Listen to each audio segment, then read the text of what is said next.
Ang tunay na pastol. Nagsalita si Jesus sa pamamagitan ng paghahalintulad.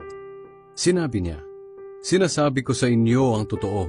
Ang pumapasok sa kulungan ng mga tupa nang hindi dumadaan sa pintuan, kundi umaakyat sa pader ay magnanakaw at tulisan.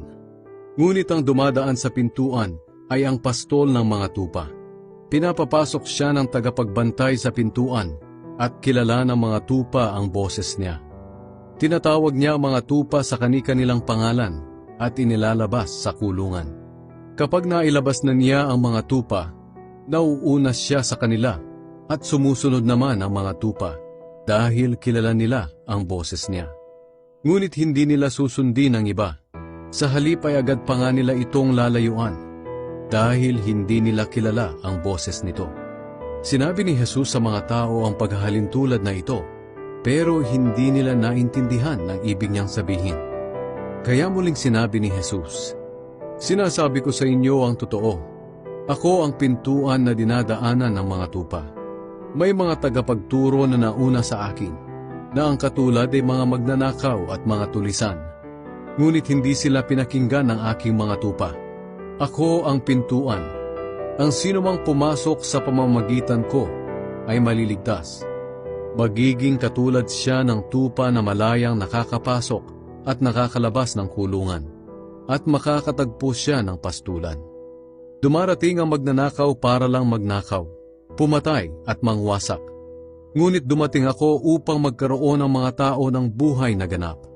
Ako ang mabuting pastol, at ang isang mabuting pastol ay handang mag-alay ng kanyang buhay para sa kanyang mga tupa. Hindi siya katulad ng bayarang pastol ng mga tupa, sapagkat ang ganitong tagapagbantay ay tumatakas at iniiwan ng mga tupa kapag nakakita ng asong lobo na paparating. Kaya sinasalakay ng lobo ang mga tupa at nagkakawatak-watak sila. Tumatakas siya dahil bayaran lang siya at walang malasakit sa mga tupa. Ako ang mabuting pastol.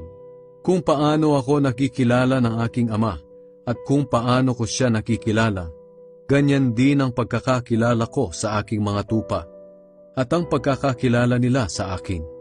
At iniaalay ko ang aking buhay para sa kanila. May iba pa akong mga tupa na wala sa kawan na ito ng mga Hudyo. Kinakailangan ko rin silang tipunin.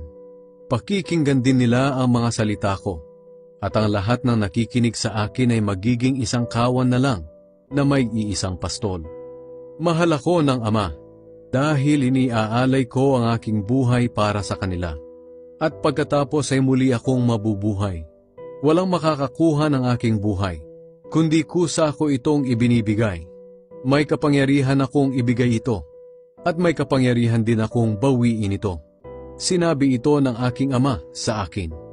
Dahil sa sinabing ito ni Jesus, nagkaroon na naman ng pagtatalo ang mga Hudyo. Marami sa kanila ang nagsasabi, "Baliw siya at sinasaniban ng masamang espiritu. Bakit niyo siya pinapakinggan?" Pero sinabi naman ng iba, "Hindi makakapagturo ng ganyan ang sinasaniban ng masamang espiritu." At isa pa, paano siya makakapagpagaling ng bulag kung totoong sinasaniban nga siya?